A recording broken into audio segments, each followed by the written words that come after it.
some of us are fortunate enough to have, make good income so that we can accomplish certain goals. But for a lot of us, for a lot of the people in this country, maybe they don't make that kind of income. And, I can relate to that.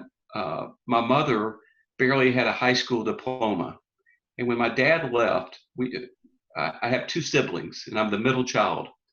And so I saw my mother, she went to work as a store clerk and she started working outside of the house at age 43 and she retired at age 65. And so I've told this story many a times.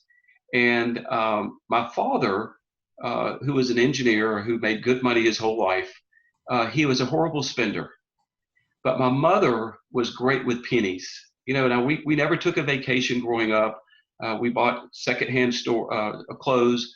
We would do layaway. That's another thing I always ask my audience. Do you know what a layaway shoe is? And if they know what layaway is, maybe they grew up similar to how I grew up. But my mother was great at pennies, managing pennies. She was a consummate saver.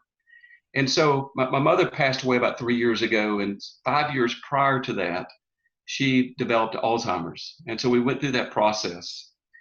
And my mother really, never spent a lot of money on herself. It was always about the kids, as you might imagine. And she later remarried, but her husband died of cancer. They never really made a lot of money. But to contrast where she ended up financially, when I took over my mother's money, she had well over $500,000 in cash. Okay. Wow. And so this was a woman that never made more than $10 an hour. And she retired as a secretary working for our local recreation department. But what she understood was the value of saving as much as she could. And then she got some good advice and good counsel along the way and started investing. And it was really interesting because my dad made six-figure income a lot of his life. And I always thought my dad would be the one leaving a financial inheritance. Well, the reality is that, when my dad passed away, he left nothing. There was no money because he had spent it all. And so I saw two opposite extremes. I saw my mother, who was, she learned how to be a great saver out of necessity. She didn't have the privilege of wasting any money because she didn't hardly make any money. We grew up on reduced or free lunch programs at school. So when I say that I grew up, with limited resources, I really mean that. And I also saw my dad, who had the income, substantial income, but he was a horrible spender. And he never intentionally spent his money. Whatever the local flavor of the day was, that's what he spent his money on.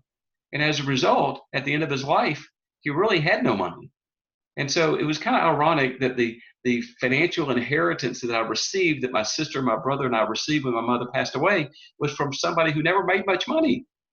And so, I saw in my own life the value of being intentional. And I'm not saying that you can't take a vacation, but, I did learn a lot of life lessons from my mother, buying used cars. I don't always have to have the most expensive clothes. If I shop around on vacations, I can save money, or if I shop around on buying things, there's ways to save money. And so I always remember, how my mother handled money, and that's been a big motivation for me.